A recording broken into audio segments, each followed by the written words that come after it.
여야가 국정감사 체제에 돌입했습니다. 19대 국회의 마지막 국정감사인 만큼 이른바 총선 전초전으로 불리는 이번 국정감사, 주요 쟁점들을 짚어봅니다.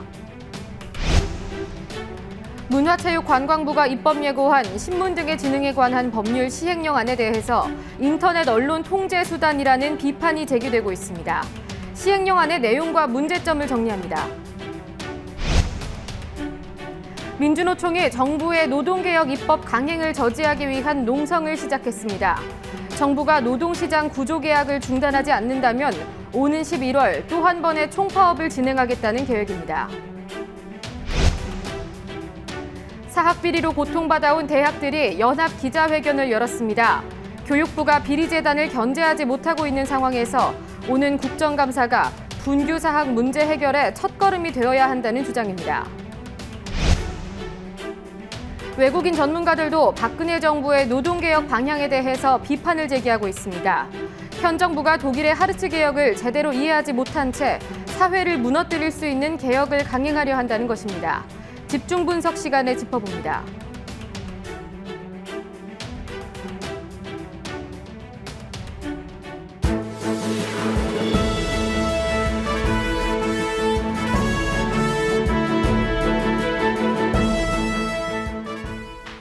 시청자 여러분 안녕하십니까? 9월 8일 뉴스K 시작합니다. 첫 소식입니다. 2015년 국정감사가 이틀 뒤 시작됩니다. 이번 국감에서 역시 증인 채택 과정에서의 난항이 예상되는데요. 19대 국회의 마지막 국정감사, 총선 전초전이라는 해석도 나오고 있죠. 국회가 제 기능을 다할 수 있을지 주목됩니다. 아는필 기자와 이 소식부터 상세하게 이야기 나누도록 하겠습니다. 안녕하십니까? 안녕하세요. 예, 19대 국회 마지막 국정감사가 코앞입니다. 오는 10일부터 시작된다고요? 예, 이번 국정감사는 오는 10일부터 23일까지 그리고 다음 달 1일부터 8일까지 두 차례에 걸쳐 실시됩니다.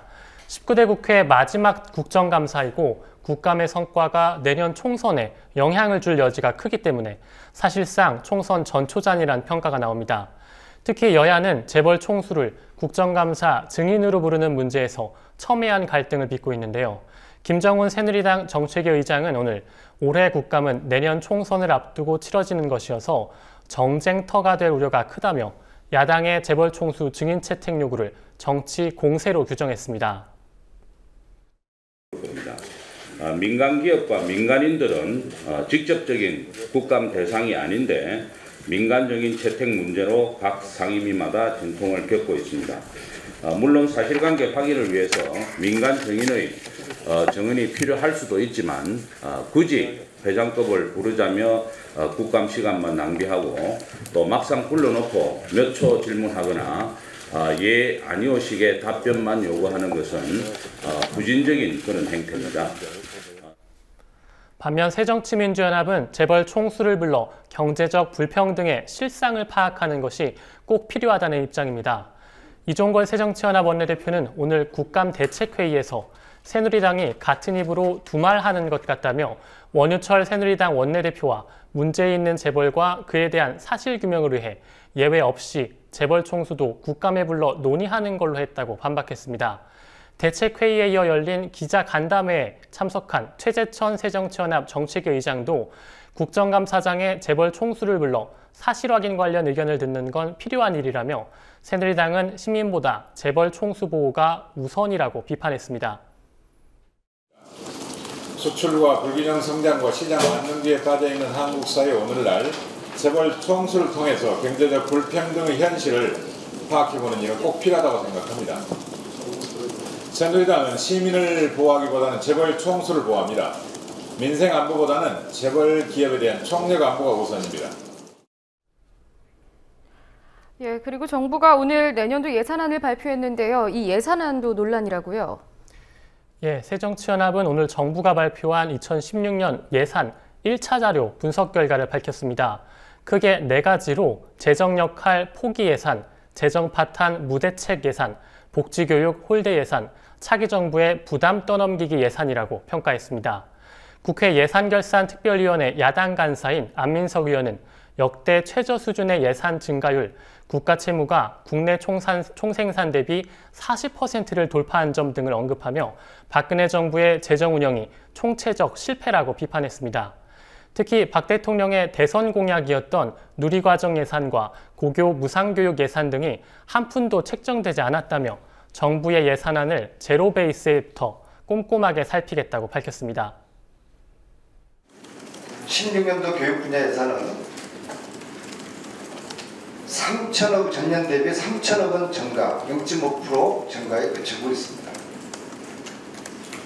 2010년 누리과정 국고예산 0원, 국고지원예산 0원, 2016년도 고등학교 무상교육 지원 사업 편성 0원.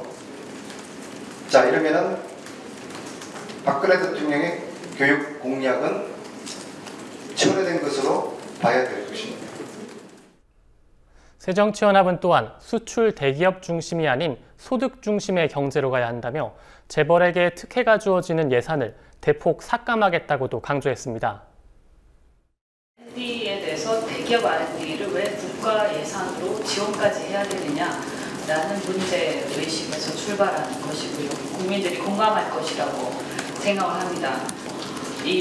보통 R&D 하면 첨단 기술, 신기술 이런 거 생각하기 쉬운데 기존의 기술을 단순하게 개량한다던가 경상적인 기술 개발, 계속 지속되고 있는 그런 기술 개발에 들어가는 인건비라든지 각종 경상비가 전부 다 공제되고 있습니다. 결국 말해서 기획재정부가 발표한 내년도 예산 규모는 386조 7천억 원으로 올해 예산에 비해 약 3%가량 늘어난 규모입니다.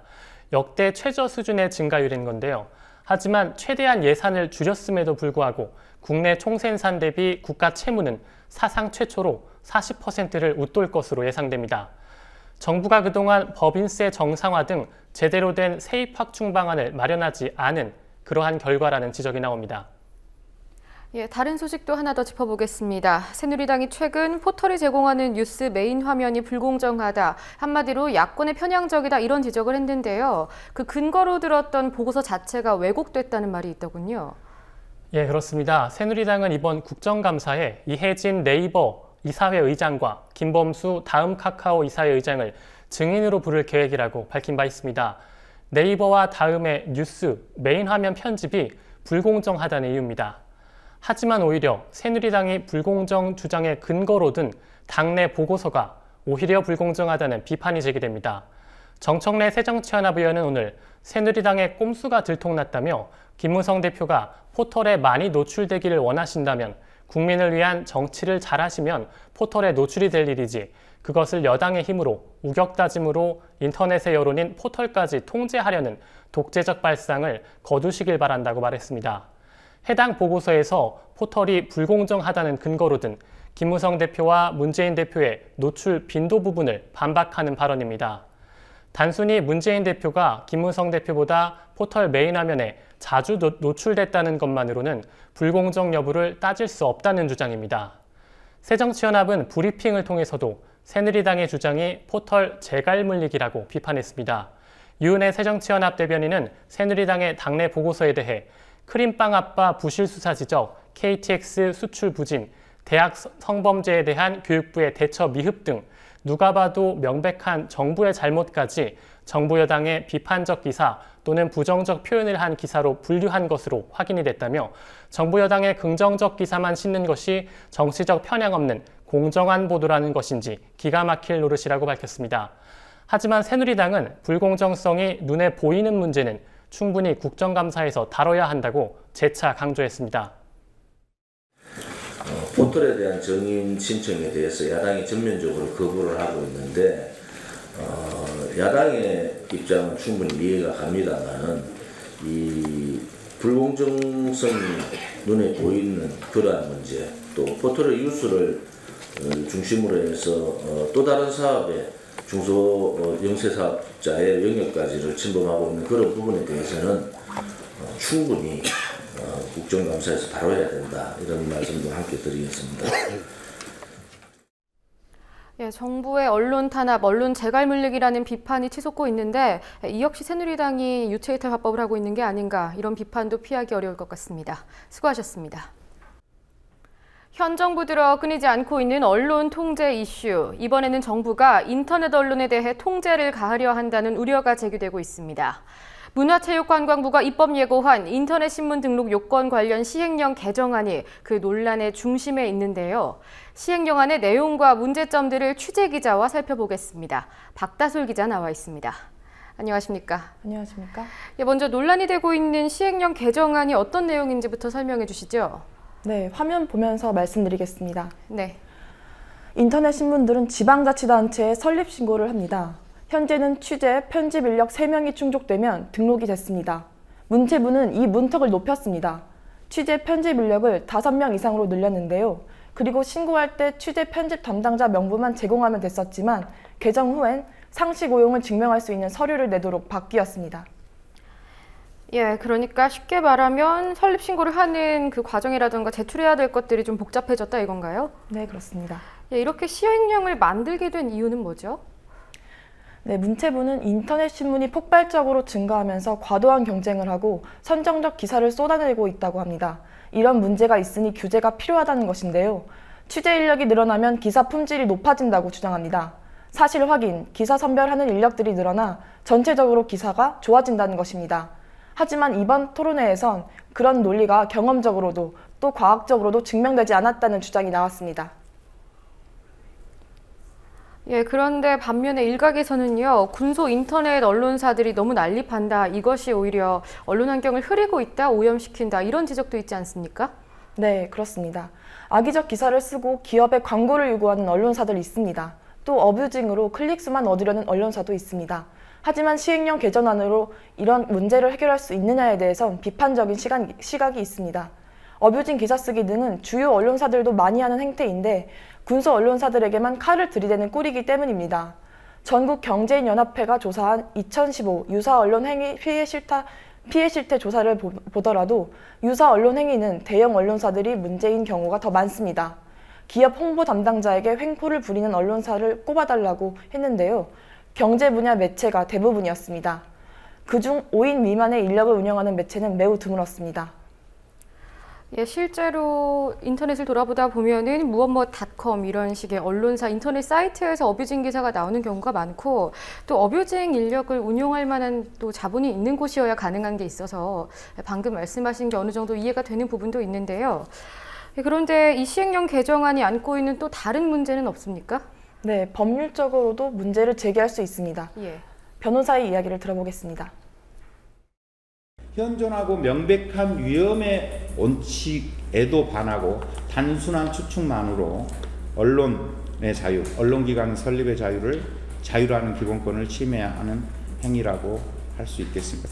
이번 신문법 시행령에 위법 심사 청구를 대법원에 일단 할 수가 있고 그 다음에 그 절차를 하지 않고 헌법재판소에 이번 신문법 시행령을 시행함으로 인해서 언론의 자유라든가 기타 평등권, 행복추구권을 침해받았다라고 해서 막바로 위헌 헌법 소원을 헌법재판소에 제기하는 그런 두 가지의 사법적 구제 절차가 있다라는 것을.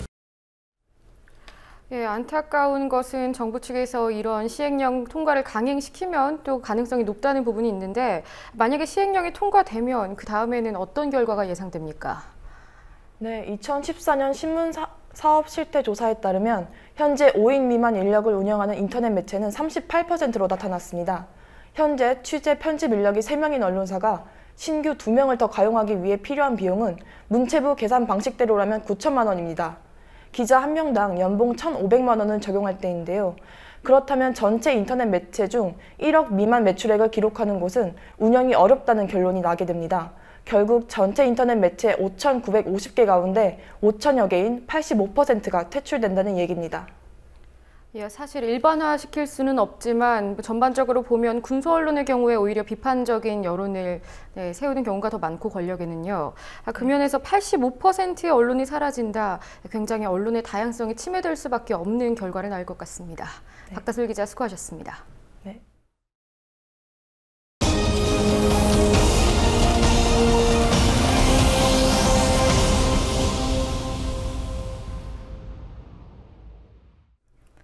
최경환 경제부총리가 예고한 이른바 노사정의 데드라인이 이틀 뒤로 다가왔습니다. 최 부총리는 정부의 구조개혁안은 타협 대상이 아니라 노동계의 결단이 필요한 일이라고 강조해왔지요. 오는 10일 이후에는 노동개혁안 입법을 강행하겠다고 예고했는데요. 민주노총이 이를 저지하기 위한 농성에 나섰습니다. 노동계의 반발이 수용될지 정부의 밀어붙이기가 그대로 이어질지 관심입니다. 성지훈 기자가 보도합니다. 민주노총이 노사정의 중단을 요구하며 농성에 돌입했습니다.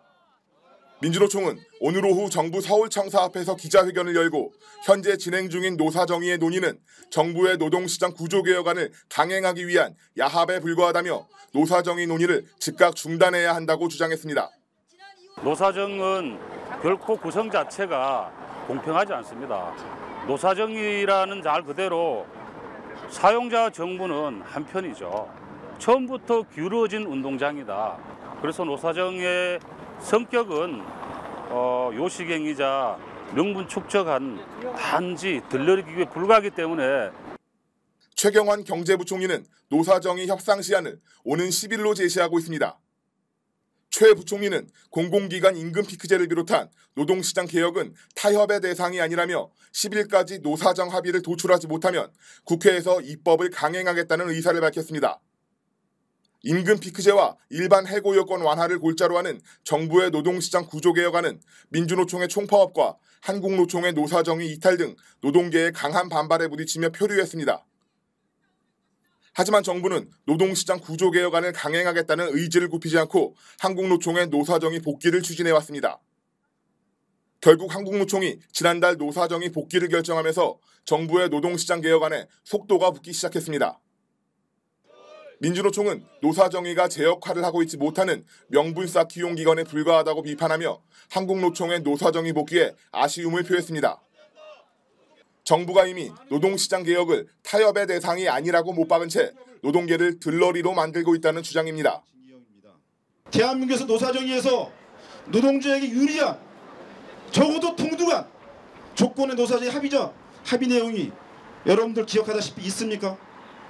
여전히 2015년도 노동시장 구조개혁이라는 이름으로 노사정의 파트너로서의 한국노총과 노동계는 정부가 추진하고자 하는 노동시장 구조개혁의 하위 파트너로서 형식적 하위 개념일 수밖에 없습니다.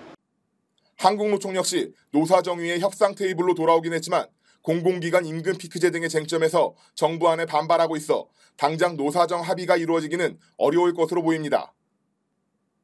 강경한 재계의 입장도 노사정의 합의의 걸림돌입니다.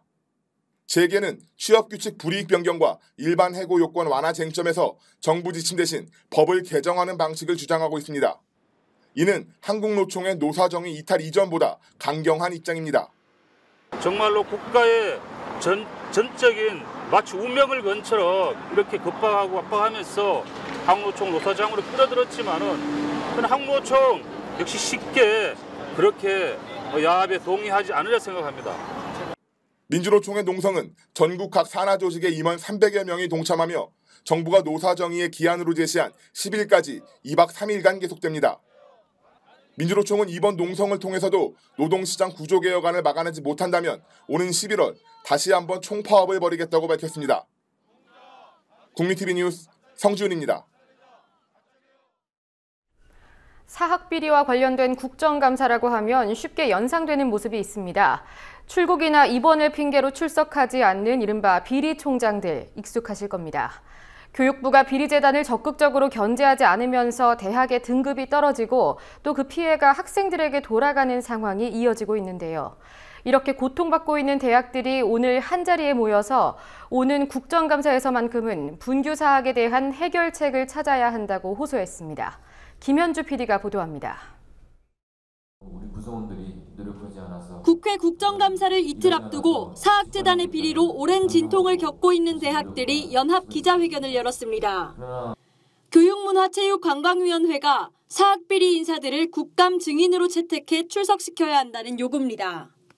이들은 사학비리를 관리감독해야 하는 교육부가 비리를 밝혀내고도 경고 등 솜방망이 조치에 그쳐 비리가 근절되지 못했다고 주장합니다. 이 때문에 국회가 문제 해결에 나서야 한다는 겁니다. 분규 사학에 관한 좀 제대로 된 청문회를 열어서 개최해서 풍주사학의 문제점을 밝히고 원인을 규명하고 배법을 마련하는 그런 정당한 노력을 국회에서 꼭 해줘야 한다는 주장을 좀 하고 싶고요. 사학비리 인사들이 국정감사에 증인으로 출석하지 않기 위해 꼼수를 부린다는 의혹도 제기됩니다. 수원대 이인수 총장은 지난달 27일 여야 교문위 간사가 증인 채택 협의에 들어가자 28일 돌연 신촌 세브란스 병원에 입원했습니다. 참여연대는 환자의 경우 증인 채택이 어려운 관행을 고려해 증인 채택을 피하기 위한 입원이 아닌지 의심하고 있습니다. 27일부터 여야 간사가 이인수를 부르는 만에 협상이 들어갔습니다. 정확히 근데 28일 날 국회에서 바로 가까운 연세대 세브란스병원에 나아프요 소문내면서 사실 입원한 거나 다름없습니다. 증인 채택 논의에 악영향을 끼치기 위해서 의도적으로 그때 입원한 게 아닌가 이런 의심을 품을 수 없습니다. 이인수 총장의 경우 새누리당의 강한 반대로 재작년과 작년 두 차례 증인 채택이 보류됐습니다. 증인으로 채택되더라도 불출석 문제가 남아 있습니다. 상지대 김문기 총장은 지난해 교문위 국감 증인으로 채택됐지만 중국 출장을 이유로 1, 2차 국감 출석을 모두 거부했습니다. 김문기 총장은 올해도 국감 일정에 맞춰 출국을 준비하고 있는 것으로 알려졌습니다. 국회 교문위는 지난해 12월 국회 불출석을 이유로 김문기 총장을 검찰에 형사고발한 바 있습니다. 사학비리가 해결되지 않으면서 피해는 고스란히 학생, 교직원 등 구성원에게 돌아가고 있습니다. 교육부가 대학을 평가할 때 사학재단의 비리 부정을 감안해 점수를 감점하거나 등급을 강등했다고 밝혔기 때문입니다. 지난달 31일 발표된 교육부의 대학 구조개혁 평가 결과 수원대 상지대는 D등급을 받았습니다. D등급을 받은 대학은 정원 10% 감축, 신편입생 국가장학금, 학자금 대출 제한 등의 조치를 받게 됩니다. 입학 정원을 이제 16%가 420명을 이제 감축하는 조건으로 해서 1년 동안 재정 지원 제한 대학 유예를 받았어요. 그러면 그렇게 이제 받았으면 사실 좀 그 학교의 그 구성원들하고 힘을 합쳐서 이렇게 그 학교를 이렇게 그 제한 대학 그 재정 지원 제한 대학에 벗어나기 위해서 이제 노력을 해야 되는데. 국민TV 뉴스 김현주입니다. 함께 만드는 언론 미디어 동서와 여기는 국민TV 함께 만드는 언론 미디어 동서와 여기는 국민TV.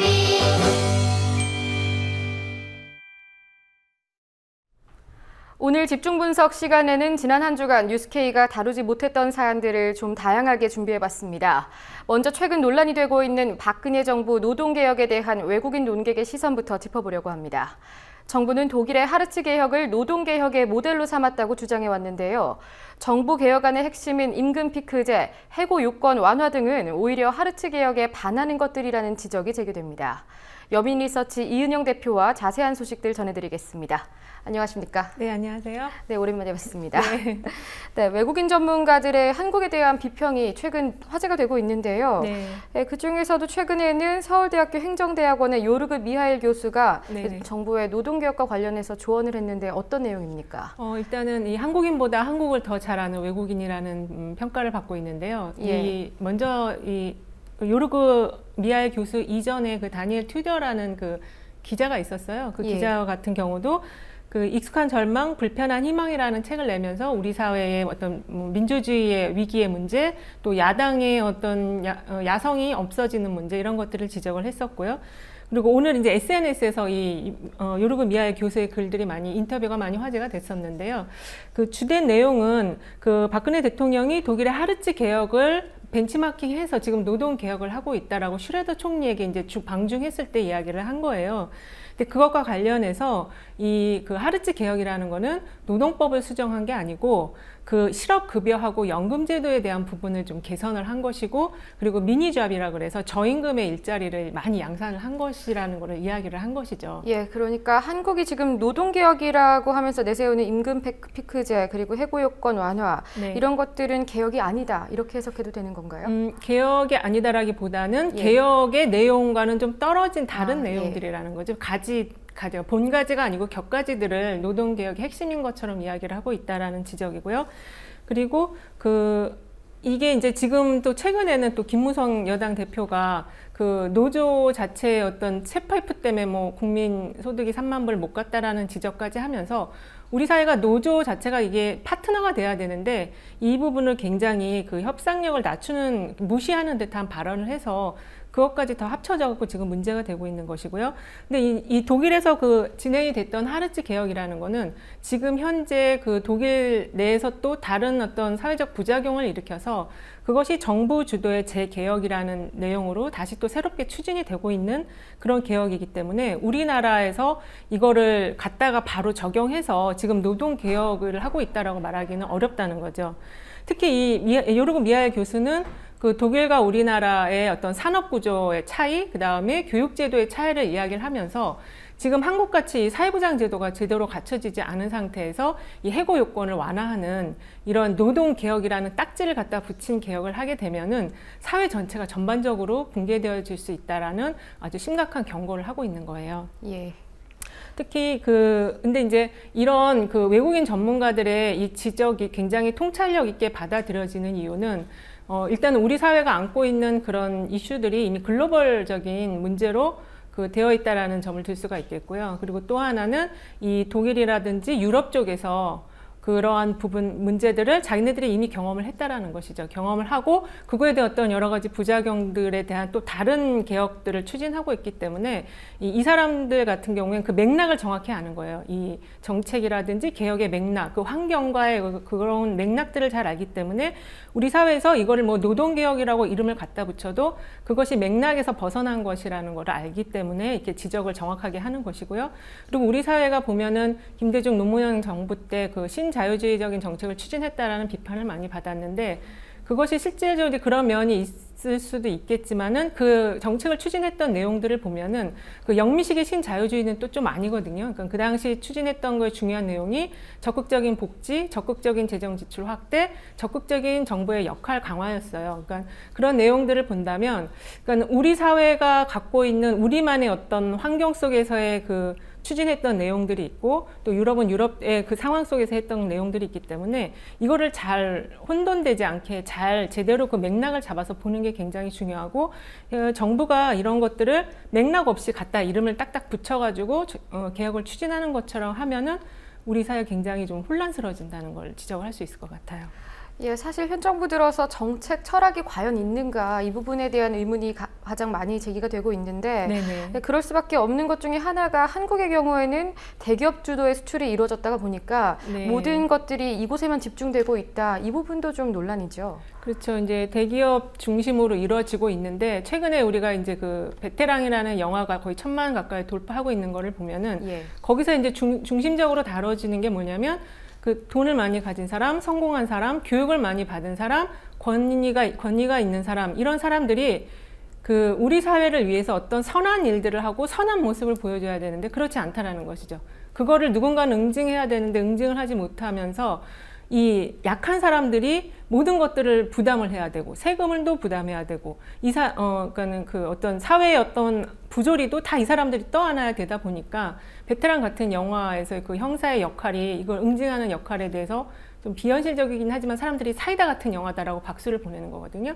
그러니까 지금 우리 사회가 이 대기업 중심으로 가는 거를 이 글로벌 경쟁력 상태를 글로벌 경쟁성을 본다면 이걸 빨리 방향을 좀 다른 쪽으로 바꿔줘야 돼요. 그것만으로는 우리 사회가 앞으로 갈 수 없기 때문에 이제 그런 속에서 재벌 개혁도 필요한 거고 노동 개혁도 필요한 것이라는 거죠. 예, 베테랑을 보고 나서 과연 한국엔 저런 경찰이 있을까 이런 네. 얘기도 굉장히 많이 화제가 되고 있었는데 네네. 독일 하르츠 개혁 얘기하다가 보니까 또 독일과 한국의 가장 큰 차이가 교육제도 아닙니까? 그렇죠. 예, 교육제도에는 어떤 차이가 있는지도 짚어봐야 될 것 같은데요. 일단은 그 교육과 관련해서 우리는 이제 모든 것이 대학 교육으로 올인이 되어 있잖아요. 그리고 지금 현재 그 이제 어떤 사회가 발전하려면은 기술력에 대한 교육들이 굉장히 중요시 돼야 되는데 대학이 지금 산업계와 이렇게 산학 연계를 한다고 하지만 그것이 대학에서 이루어지기엔 너무 늦었다는 거예요. 독일은 이미 초등학교 어린 시절부터 그 아이들의 어떤 그 방향을 기술력으로 갈 사람 또 교육 그 어떤 공부를 할 사람 이렇게 구분하면서 모두가 잘 성장하게 해줄 수 있는데 우리 사회는 그것이 그 거의 그 입시 중심으로 올인이 되면서 대학교 가가지고 그거를 산학 연계를 하다 보니까 더군다나 지금 우리 사회에서의 어떤 그 공과 계열 이공계 쪽에 대한 평가들이 전부 다 정량 위주로 지금 가고 있거든요. 그러니까 숨 쉴 공간이 없는 거예요, 학생들이. 우리가 지금 우리 정부가 창의 경제를 이야기하지만 창조 경제를 얘기하지만 이 학교 단위에서부터 그것들이 이루어질 수 있는 공간이 하나도 없는 것이죠. 그래서 그런 부분이 빨리 좀 숨통을 틔워주는 교육으로 전환이 돼야 된다. 그래야지 우리 사회가 좀 더 앞으로 갈 수 있다. 이런 지적도 이 전문가들이 지금 하고 있는 것이죠. 예, 그래서 교육을 비롯해서 복지 이런 비롯해서 사회보장제도 같은 경우가 논란이 될 때마다 네. 결국 한국의 가장 큰 문제는 기초체력이 부실한 것이다. 그렇죠. 이런 지적이 나오는데 그 네네. 기초체력을 키우기보다는 좀 약간 요식행위 같은 것들만 하면서 그렇죠. 언발에 오줌 누기식인 해결책이 나오는 게 가장 문제가 아닌가 그렇죠. 싶습니다. 그러기 위해서는 정부가 자기 철학을 정확하게 갖는 것이 굉장히 중요한 것 같아요. 예. 예. 네, 다음으로 시리아 어린이 아일란의 죽음. 이 사진이 상당히 네티즌들의 마음을 아프게 했는데요. 네. 이 죽음이 유럽을 변화시키고 있다. 이런 얘기가 나오고 있어요. 그렇죠. 이 그 3살짜리 어린 사랑스러운 아이의 죽음이 보도되기 전까지는 사실 유럽조차도 시리아 난민들에 대해서 외면을 하고 있었거든요. 근데 이 사진이 어떤 커다란 반향을 일으키면서 특히 이제 여기서 보면은 독일이 또 총대를 매는 모습을 보여줬어요. 그러니까는 그 모든 난민들이 독일로, 그러니까 어떻게 보면 이제 그 이면에는 모든 난민들이 독일로 들어오는 거에 대한 독일의 스스로의 부담 때문에 먼저 영리하게 총대를 매면서 그걸 유럽의 국가들에게 같이 동참을 하자 이렇게 제기한 걸로도 볼 수 있는데 이 시리아 난민들이 들어오게 되면은 그 1인당 거의 뭐 18만 원에서 우리나라 돈으로 26만 원 사이 지원을 해야 된다고 해요. 그러니까 그것이 지금 독일이 한 3만 1,000명인가 3만여 명 정도를 받아들이겠다고 했는데 그럼 거기에 소요되는 정부 지원 자체가 거의 13조 가까이 된다고 하거든요. 그러니까 그거에 대해서 독일 내에서도 굉장히 반대하는 집단과 세력이 많았다고 하고 굉장히 강렬하게 반대를 했는데 그럼에도 불구하고 독일 정부에서 이거를 먼저 주도적으로 이걸 치고 나감으로써 그 모범 국가의 모습이 어떤 건지를 보여준 거죠. 사실 독일이 전쟁을 일으켰던 국가였기 때문에 그 자기의 어떤 역사적 과오를 이제 계속 역사적 과오를 철저한 반성화해서 노력을 해왔는데 그런 속에서 이 어떤 지도력 있는 국가의 모습이 무엇인지를 독일이 지금 보여주고 있는 거예요. 이 시리아 난민 사태를 통해서요. 예, 우리 사회가 어떤 방향으로 나아가야 하는지를 잘 보여준 사례라고 할 수도 있을 것 같습니다. 네네, 그렇습니다. 예, 다음 소식도 좀 안타까운 소식입니다. 낚싯배 돌고래어 전복 사고로 많은 분들이 희생당했는데요. 세월호 참사를 겪은 지 얼마나 됐다고 여전히 안전불감증이 사라지지 못한 것이 원인이다. 이런 지적도 있습니다. 네, 이게 근데 그 단시간에 해결될 수 있는 문제가 아닌 것 같아요. 그 예. 교통이나 해상, 항공, 철도 이거에 대한 안전 부분은 이게 좀 정부가 나서서 교육을 어릴 때부터 기차를 타면, 그러니까 차를 타면 무조건 안전벨트를 매야 된다라는 그 교육이 집중적으로 이루어져야 되는데 그 해상사고 같은 경우는 좀 마음이 풀어진 상태에서 그 배를 타는 경우가 많잖아요. 그러니까 그거에 대해서 좀 철저한 그 안전관리 감독이 진행이 돼야 되는데 우리가 실제로 이제 섬 같은 데 놀러 갈 때 보면은 그 항구나 이런 데의 모습이 굉장히 풀어져 있고 그 기초 시스템이 하나도 없는 모습이에요. 그러니까 그거를 갖춰 나가려면은 굉장히 많은 희생들이 계속 이렇게 나와야 되는 것인가 이런 좀 안타까움이 되게 있는 것 같아요. 그래서 여기서 어떤 제일 중요한 부분은 정부가 이 안전관리에 대한 부분을 좀 강화해서 계속적으로 확충해 나가는 것과 함께 교육, 국민 인식 교육이 좀 더 강화돼야 한다는 점을 짚어야 될 것 같아요. 예, 교육도 그렇고 구조도 그렇고 정부가 해야 할 역할을 전부 못하고 있는 것 같은데 네. 앞으로는 언제 좀 체질 개선이 될 수 있을지 기대하기도 좀 어려운 상황인 것이 안타깝습니다. 네. 예, 마지막으로 소식 하나 더 짚어보도록 하겠습니다. 예, 박근혜 대통령이 방중 이후에 부쩍 통일 관련 언급이 많아진 것 같습니다. 예, 통일에 대한 기대감이 좀 높아지는 분위기인데요. 어떻게 보십니까? 일단은 그 방중한 이후에 물론 지지도가 상승을 했어요. 50%까지 상승을 했는데 그리고 이제 돌아오는 기내에서 이제 통일에 대한 언급을 굉장히 좀 강하게 어필을 하셨는데, 그러니까 북핵 문제를 해결하는 가장 그 빠른 방법은 평화통일이다 이렇게 얘기를 했어요. 이렇게 하셨는데 사실은 이 통일이라는 부분은 이게 박근혜 대통령이 중국을 이번에 갔다 와갖고 그리고 이제 그 외교의 지평을 중국으로 넓혀가지고 이 부분이 이렇게 지금 환경이 조성된 거는 절대 아니거든요. 지난번에도 말씀드린 것처럼 통일정책이라는 거는 우리가 1970년대부터 거의 40년 가까이를 그 정책적 노하우와 경험을 갖고 있는 정책이기 때문에 지금 동북아 이 환경 자체가 변화했을 때 이것이 아주 그 적절하고 그 다음에 적응력 있게 대응이 되어 나간 부분인데 이것이 너무 개인의 어떤 선택에 의해서 뭔가가 좀 바뀌는 것 같은 그런 흐름으로 가는 거는 좀 바람직하지 않은 것 같고요. 그리고 이런 상황 속에서 지금 가장 중요한 거는 딱 두 가지예요. 우리 사회 내부에 있는 우리 이제 동북아 환경 자체가 변화되었기 때문에 그거에 맞게 우리 그 내부 구성원들의 인식이 바뀌어야 되는데 가장 크게 바뀌어야 될 부분이 이 종북이라는 지점이거든요. 그러니까 우리가 박근혜 대통령이 북한에 가서 김정일을 만나고 왔다고 해서 종북이라고 얘기하지 않듯이 우리가 이 종북이라는 부분에 대해서 좀 더 생각을 많이 바꿔야 될 것 같아요. 그것이 지금 이 변화하는 동북아 환경과 그다음에 박근혜 대통령이 계속 강조하는 그 평화통일의 문제와 다 연결이 밀접하게 되어 있는 부분이고요. 그리고 또 하나 중요한 부분은 북한에 대해서 절대로 고립화를 시키는 방향으로 가면 안 된다는 것이에요. 결국에는 최종적인 협상 파트너는 북한이거든요. 그래서 북한을 이렇게 고립화시키는 전략으로 가게 되면은 결국에는 뭐 아무것도 안 된다라는 걸 우리가 좀 인식을 해야 될 것 같아요. 그리고 또 하나 중요한 거는 우리가 이제 분단 비용에 대해서는 크게 생각을 안 하는 면이 있어요. 우리가 이 분단된 상황에서 그 지불해야 되는 여러 가지 뭐 군대 문제라든지 무기의 문제라든지 이거에 대한 비용이 굉장히 많이 들어가고 있는데 그거는 굉장히 중요하게 생각하지 않으면서 통일에 대한 비용은 굉장히 아까워하고 통일 비용에 대해서는 굉장히 인색한 분위기가 있거든요. 그러니까 이것도 좀 균형을 맞추는 것이 필요하다. 그래서 통일은 우리가 이제 독일 사례를 본 것처럼 어느 날 갑자기 올 수는 있지만 그것이 준비되지 않고 어느 날 갑자기 우리에게 닥쳤을 때는 굉장히 커다란 짐이 되고 재앙이 될 수 있다는 거를 정부가 누구보다 잘 알고 있어야 된다고 생각을 하고 그것과 관련해서 일희일비하는 자세를 보여서는 절대 안 될 것 같고요. 어떤 이 40년간의 축적된 노하우를 가지고 한 방향으로 잘 일관된 방향으로 끌고 가되 지금 뭐 한중이라든지 한미 정상회담도 있고 또 한중일 외교 정상회담이 지금 준비가 되고 있잖아요. 그러니까 이런 것들이 우리가 셔틀 외교를 하는 게 아니거든요. 이 집 가서 이 말하고 저 집 가서 저 말하는 그런 외교가 아니고 우리의 중심이 무엇인가 그리고 우리가 통일을 하기 위해서 최종적인 상대는 누구인가 이 두 가지에 가장 좀 잘 천착을 해서 외교 정책 방향이 잘 추진이 돼야 할 것 같습니다. 예, 박근혜 대통령의 입에서 통일이라는 단어가 나오고 또 유행어가 되는 사례가 또 있었죠. 통일은 대박이다. 네네네. 그리고 이번에는 평화 통일을 주장했는데 이렇게 입으로만 통일을 말할 것이 아니라 실질적으로 통일을 위한 기반은 무엇인지 좀 진지한 고민과 대책 마련이 필요해 보입니다. 네, 예, 수고하셨습니다. 네, 감사합니다. 참여연대 공익법센터가 최근 박근혜 정부의 국민 입막음 사례를 발표했습니다. 본격 언론 탄압 시대로 비판받았던 이명박 정부 당시 30건. 그런데 집권 3년 차를 맞은 박근혜 정부는 22건입니다. 세계 언론 자유 지수가 추락했다는 보도는 더 이상 낯설지 않습니다. 공권력이 입막음에 사용되는 순간 국민은 약자일 수밖에 없습니다. 통제에 익숙해지고 있는 사회, 여러분은 어떻게 살아가시겠습니까? 오늘 뉴스 마치겠습니다. 시청해주셔서 고맙습니다.